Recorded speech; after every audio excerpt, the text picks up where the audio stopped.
나폴레옹 왕자 뒤에 숨겨진 유혹자였고요. 사랑의 전략가 조제핀 드 보아르네를 알고 계시나요? 여러분들 31번째 세기의 유혹자 주인공은요. 나폴레옹의 첫 번째 아내이고요. 프랑스의 첫 번째 황후였었던 조제핀 드 보아르네입니다. 곧 리들리 스콧 감독의 나폴레옹 영화가 개봉할 예정인데요. 여러분들이 잘 알고 계시는 역사상 가장 강력한 지도자 중에 한 사람이라고 알려진 나폴레옹의 마음을 훔친 이 조제핀은 또 한 명의 강력한 세계 유혹자라고 할 수 있는데요. 그녀는 과연 어떤 유형의 유혹자였고 그녀만의 특별한 유혹의 기술은 무엇이었을까요? 자, 여러분들 채널 고정하시고요. 구독 잊지 마세요.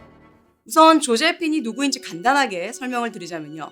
1763년 서인도 제도 마르티니크 섬의 트루아질레에서 프랑스 장교의 장녀로 태어납니다. 그녀가 16살이었었던 1779년 부유한 청년 알렉산드로 드 보아르네 장작과 중매로 결혼을 하고요. 프랑스로 이사를 하는데 그 후에 아이 둘을 낳습니다. 그런데 이 둘은 원래부터 서로 애정이 없었고요. 결국 긴 별거를 하게 되는데요. 이후에 보아르네 자작은 프랑스 혁명의 그 희생양으로 처형을 당하게 되고요. 그녀마저 감옥에 가게 되는데 결국 석방이 되고 이후에 그녀의 뛰어난 미모로 파리의 사교계에서 이름을 날리게 됩니다. 사교계에서 명성을 날리는 동안에 나폴레옹을 만나게 되는데요. 26살의 나폴레옹은 32살의 조제핀한테 첫눈에 반하게 되죠. 그런데 키도 작고 볼품없는 나폴레옹한테 관심 별로 없었던 그녀였는데요. 결국 나폴레옹의 미래가 유명하다는 그녀가 만나던 그 권력자의 얘기 때문에 결국 결혼을 승낙하게 됩니다. 물론 이 결혼에서 조제핀은 원정을 떠난 나폴레옹을 뒤로하고 젊은 남자와 열애를 합니다. 이거를 몰랐던 나폴레옹은 조제핀을 아주 사무치도록 그리워하죠. 이후에도 그녀의 외도는 계속되면서 결국 나폴레옹이 알게 되고 그는 이혼까지 생각을 하는데 화해를 하죠. 하지만 이미 그때는 나폴레옹이 다른 여성들한테 마음이 가버리고 맙니다. 황후로 즉위한 조제핀의 이 사치는 황후가 되기 전보다 훨씬 심해지는데요. 그녀가 사용했었던 드레스는 900벌, 장갑은 1000켤레, 구두는 500켤레가 넘었다고 전해지는데요. 한 해에 장갑 985개와 신발 520켤레를 주문하기도 하는 그녀의 낭비벽이 도를 넘은 데다가 결정적으로 이 나폴레옹의 뒤를 이을 이런 아이마저 없었기 때문에 결국 1810년에 나폴레옹과 이혼하게 되는데요. 이혼 이후에도 그녀의 그 품위 유지에 대한 나폴레옹의 충분한 재정적 지원뿐만이 아니라 황후로서의 지위와 의전 절차를 계속 유지시켜 주었고요. 계속해서 편지를 주고받으면서 만남을 이어갔다고 합니다. 그리고 그녀가 51살이 되었던 그리고 나폴레옹의 몰락의 해가 되었었던 1814년 조제핀은 갑작스런 폐렴이 걸려서 사망하게 되죠. 그녀의 죽음을 알게 된 나폴레옹은 이런 말을 남깁니다. 단 하루도 그대를 사랑하지 않은 날이 없습니다. 단 하룻밤도 그대를 내 팔에 끌어안지 않은 적이 없습니다.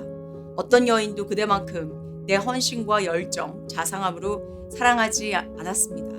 공감과 사랑, 진정한 감정으로 묶인 우리를 떼어놓을 수 있는 것은 오직 죽음뿐입니다. 자, 여기까지가 아주 파란만장한 조제핀의 인생사를 정말 아주 짧게 요약한 건데요.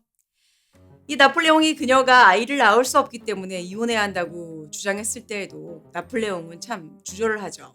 그리고 조제핀과의 이 결혼 관계를 끊는 데에도 몇 년이나 걸렸고요. 그 후에도 그녀는 그의 인생에서 누구하고도 비교 불가한 그런 인물로 남게 됩니다. 여러분은 그 임종 당시에 세인트 헬레나 섬에 홀로 추방된 나폴레옹은요. 그녀의 이름을 끝까지 불렀다고 하니까 조제핀이라는 여인은 나폴레옹한테 있어서 거의 숭배에 가까운 그런 사랑을 받았다고 할 수 있겠죠. 그래서 이 군사적인 천재성과 이 전술적인 무자비함으로 유명한 나폴레옹을 이토록 사로잡았었던 조제핀 보나파르트를 세기의 유혹자라고 보는 이유인데요. 그 숭배에 가까운 사랑을 받았던 그녀만의 유혹의 기술은 과연 무엇이었을까요? 여러분들 지금부터 시작하겠습니다. 제가 늘 말씀드리는 건데요. 이것은 저의 지극히 개인적인 견해라는 점 잊지 마시기 바랍니다. 조제핀 보나파르트. 자, 여러분들 유혹자 타입으로 보면요. 그녀는 바로 이 세이렌 타입의 유혹자라고 생각을 하는데요. 여러분들 세이렌 타입 지난번에 설명을 해드렸는데 세일에는 선박이 가까이 다가오면 아름다운 노랫소리로 선원들을 유혹을 해서 바다에 뛰어드는 그런 충동질을 일으켜서 죽게 만드는 힘을 가진 전설 속의 림프라고 알려져 있습니다. 지난 유혹자 편에 제프 베조스의 약혼녀가 된 로렌 산체스도 세일인 타입의 그런 유혹자였죠. 그리고 클레오파트라나 마릴린 먼로 또한 이 세일인 타입의 유혹자들입니다. 잘 보시면 제프 베조스나 카이사르, JF 케네디와 마찬가지로 나폴레옹 또한 당시 최고의 권력을 누렸던 권력자들이었는데요. 바로 세일인 타입의 유혹자들한테 매료되는 사람들이 이 욕망을 누리고 성공을 위해서 이 금지된 것들이 참 많았던 이성에 억눌린 사람들이 많습니다. 세일인 유형의 유혹자는요, 관능적인 매력과 아름다움을 가진 것은 기본이고요. 근데 사실 그런 것들은 영원하지 않죠. 그보다도 더 큰 매력은 바로 상대한테 쾌락과 위협을 동시에 제공하는 능력을 가진 그런 유혹자들로 상대를 혼란하게 만들면서 절대 버리지 못하게 하는, 그러니까 심지어는 숭배까지 하게 하는 그런 마력을 지니고 있습니다. 나폴레옹이 그녀와 이혼을 하게 되는데 죽는 날까지 그녀를 잊지 못했던 이유가 바로 여기에 있다고 보는데요. 쾌락과 위협을 주면서 동시에 정서적인 안식처가 되었다는 점입니다. 조제핀의 이 개인적인 카리스마는 잘 알려져 있습니다. 우아함을 가진 이런 매력적인 대화 능력, 그리고 타고난 미모로 이 조제핀은요, 파리에 쉽지 않았었던 사교계를 금세 사로잡았죠. 이러한 자질과 기술은 사람들을 자연스럽게 끌어들였고요. 그녀만의 아우라를 만들었습니다. 사실 이런 카리스마와 매력은 세일인 유혹자들의 가장 기본이 되는 그런 부분이라고 할 수 있죠. 뛰어난 유혹자의 특징 중에 하나는요, 미스테리한 분위기를 항상 유지하는 그런 능력인데요. 이거는 상대방을 지속적으로 흥미롭게 만들죠. 조제핀은 특히 나폴레옹과의 처음 단계에서 애정 표현을 노골적으로 하지 않았습니다. 오히려 차가운 반응을 보냈죠. 뛰어난 사교성이 넘치는 그녀한테 이러한 차가움을 가진 이러한 양면성은 그녀의 매력을 더욱 돋보이게 했고요. 모든 것을 정복하고 싶은 이 나폴레옹한테 그녀를 더 멸망하게 만들었다고 저는 생각합니다. 심리학적으로요, 그 한 사람이 구조가 필요한 피해자를 연기를 하면 그 상대방은 구조자 역할을 맡는다는 그런 역학이 있습니다. 조제핀은 이전에 불행한 결혼을 한번 했었고요. 프랑스 혁명 기간 동안 그 남편을 잃은 것을 포함해서 조제핀의 이 파란만장한 과거는 나폴레옹한테 연민을 불러일으켰고요. 나폴레옹이 그녀를 보호하고 구조하는 역할을 할 수 있도록 그렇게 해줬을 거라고 생각이 들었는데요. 이 또한 그녀만이 가진 유혹의 기술이라는 그런 생각이 들었습니다. 이게 가장 중요한데요. 조제핀이 그 가장 만들어낸 역사적인 업적이라고 할 수 있는 것은 아마도 나폴레옹의 중재자이자 조언자로서의 역할이라고 생각하는데요. 나폴레옹은 아주 뛰어난 군사적 기량에도 불구하고요, 불안감을 가지고 자랐습니다. 특히 나폴레옹은 프랑스 본토에서 가장 무시받던 지역인 코르시카 출신이었는데요. 그 억양 때문에 종종 조롱을 받았죠.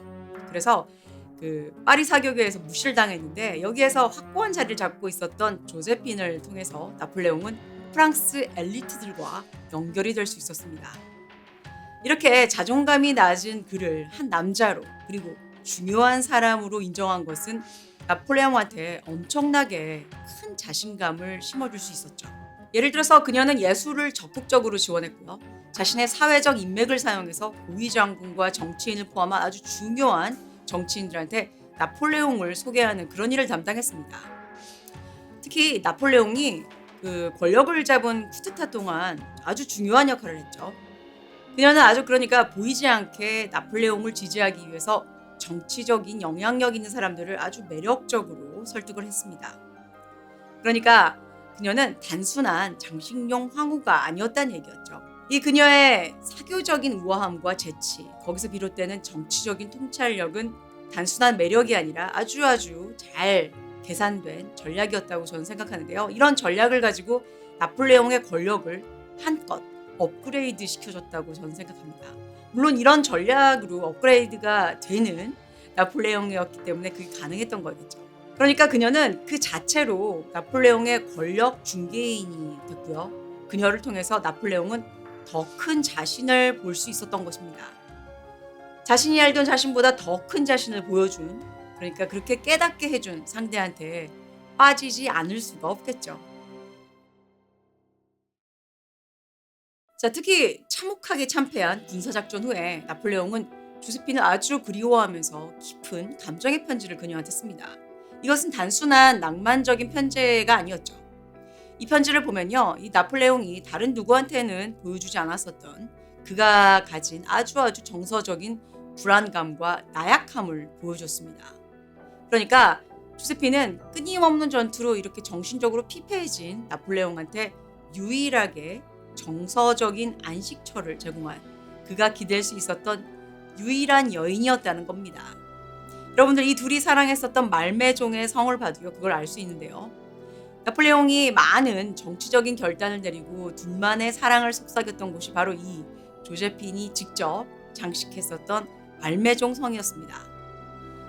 이 나폴레옹과 같은 정서적으로 외롭고 복잡한 사람들한테 이 정서적 안식처가 되어주는 조제핀은 거부할 수 없는 그런 아주 파워풀한 유혹자였다고 생각합니다.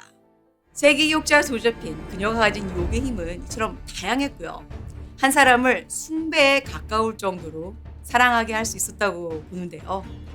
여러분들, 지금까지 들어보셨던 이 조제핀의 유혹의 힘, 기술, 어떻게 생각하시나요?